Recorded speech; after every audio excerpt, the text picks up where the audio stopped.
Hola, las infecciones del corazón, como la endocarditis, son un auténtico quebradero de cabeza para el diagnóstico. Muchas veces, las pruebas que usamos habitualmente no nos dan una respuesta clara y nos quedamos en un limbo de incertidumbre. Pero, ¿y si existiera una hoja de ruta para usar una de las herramientas de imagen más potentes que tenemos? Bueno, pues hoy vamos a desgranar el primer consenso colombiano sobre cardiología nuclear, centrándonos específicamente en eso, en cómo y cuándo usar el PET-CT para detectar estas infecciones tan difíciles. Y esta es la pregunta del millón, claro. Cuando la sospecha clínica es muy alta, pero las pruebas de imagen de siempre, como un ecocardiograma, nos dejan con dudas, ¿qué hacemos? ¿Cuál es el siguiente paso? La precisión aquí lo es todo, porque llegar tarde a un diagnóstico puede tener consecuencias muy serias. Y es justo este el problema que este nuevo consenso viene a solucionar. Y aquí tenemos la respuesta. Ojo que no es una opinión de un experto aislado, sino todo un esfuerzo de colaboración. El primer consenso colombiano de cardiología nuclear. Es en esencia un manual práctico, un documento diseñado para que todos los clínicos jueguen con las mismas reglas, basándose en la evidencia científica para enfrentarse a estos dilemas. A ver, ¿qué es exactamente un consenso de expertos? Pues mirad, significa que 19 de las mentes más destacadas en cardiología, medicina nuclear e infectología de Colombia se reunieron. Se pusieron a revisar toda la evidencia científica que existe y usando un método muy riguroso, se pusieron de acuerdo para crear una serie de recomendaciones claras y prácticas. Es, por así decirlo, la combinación perfecta entre la experiencia del día a día y la ciencia más sólida. Muy bien, pues vamos al lío. Este va a ser nuestro plan de vuelo. Primero, entenderemos bien qué es este consenso. Después, y esto es clave, veremos cuándo hay que usar el PET-CT. Luego, nos meteremos en cómo interpretar bien los resultados, cómo todo esto cambia el tratamiento y, para terminar, haremos un resumen con lo más importante de la guía. Vale, entramos ahora en el corazón de la guía, nunca mejor dicho. La pregunta que todo profesional se hace es, vale, ¿pero a qué paciente y en qué momento concreto pido esta prueba? Pues el consenso nos da respuestas muy específicas para detectar infecciones. Esta es la primera pregunta y probablemente la más importante que resuelve el documento. Es la que nos marca el terreno de juego, porque no se trata de pedir un PET/CT a la ligera, sino de saber exactamente en qué casos va a marcar de verdad la diferencia para diagnosticar una infección cardiovascular. Y aquí las tenemos, las 3 indicaciones estrella. Primero, cuando se sospecha de endocarditis, sobre todo si hay válvulas protésicas, que es donde el ecocardiograma a veces no ve bien.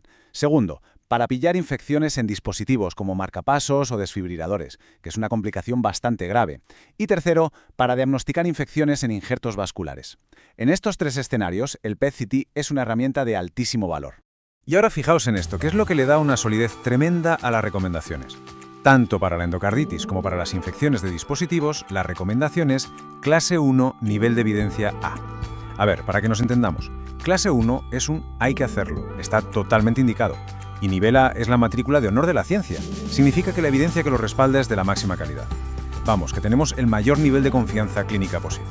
Venga, seguimos. Ya sabemos cuándo pedir la prueba. Ahora viene la segunda parte del puzzle, que es igual de importante. ¿Cómo la interpretamos bien para no meter la pata? Porque de nada sirve una imagen increíble si luego la leemos mal. Para que todo vaya bien, lo primero es tener un buen informe. Así que el consenso se pregunta algo muy práctico.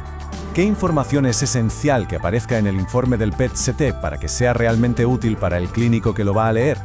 Y aquí están los 4 pilares de un informe de calidad. No vale con poner positivo o negativo. Hay que describir el patrón, si es un punto muy localizado, o sea, focal, o algo más extendido, difuso. La intensidad nos da una idea de la fuerza de esa inflamación. La localización anatómica tiene que ser súper precisa. Y por último, el submax, que nos da un número, un valor objetivo, para medir cuánta captación hay y poder compararlo en el futuro. Esta es una de las dudas más típicas del día a día. ¿Qué pasa con esos pacientes que ya vienen tomando antibióticos cuando les hacemos la prueba? ¿Afecta en algo al resultado? Pues la respuesta es un sí rotundo, y es clave tenerlo en cuenta. El consenso lo deja clarísimo, con una recomendación clase 1. Los antibióticos pueden, por así decirlo, apagar o bajarle el volumen a la señal de la infección. ¿Y qué pasa entonces? Pues que se reduce la sensibilidad de la prueba y nos podemos encontrar con un falso negativo, es decir, pensar que no hay infección cuando en realidad sí la hay. Esto hay que tenerlo grabado a fuego al interpretar un resultado. Venga, otra situación súper común. Después de una cirugía de corazón, es normal que haya inflamación por la propia operación. La pregunta es, ¿cómo distinguimos esa inflamación normal de una infección de verdad? Pues aquí el timing lo es todo. La guía nos da un calendario bastante claro. Lo ideal, lo perfecto, es esperar al menos 3 meses desde la cirugía. En ese tiempo, la inflamación de la operación ya debería haber bajado, y así reducimos mucho el riesgo de un falso positivo. Ahora bien, si la sospecha clínica es altísima, se podría hacer al mes, pero eso sí, con mucho cuidado al interpretar los resultados. Al final, como siempre en medicina, la clave está en individualizar cada caso. Y con todo esto, llegamos a la pregunta final. ¿Y esto? ¿Para qué? No hacemos pruebas diagnósticas por coleccionarlas. Las hacemos para tomar mejores decisiones que ayuden a la gente. ¿De qué forma cambia el PET-CT el plan de tratamiento? Pues el consenso va directo al grano y se hace esta pregunta. En la práctica, ¿cómo influye esta prueba en lo que se decide hacer después? ¿De verdad cambia el rumbo del tratamiento de un paciente? Pues el impacto es enorme y se da en 3 niveles. Primero, el PET-CT es un detective genial para encontrar complicaciones que estaban ocultas, como un absceso o focos de infección que se han ido a otras partes del cuerpo. Segundo, nos da las coordenadas exactas del problema. Nos dice dónde está y cómo de grande es. Y tercero, nos sirve para ver si el tratamiento está funcionando. Si la inflamación baja, vamos bien. Si no, quizá haya que cambiar de estrategia. Es una brújula para guiar la terapia de principio a fin.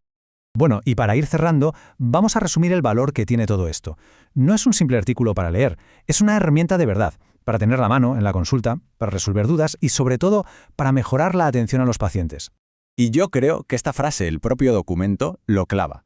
El objetivo final está clarísimo, que todos los profesionales hablen el mismo idioma, que se diagnostique mejor, que se tomen decisiones con más información y que al final todo esto resulte en una medicina más eficaz, más segura y centrada en lo único que de verdad importa, la persona. Sin duda, una guía fundamental para la cardiología de hoy en día.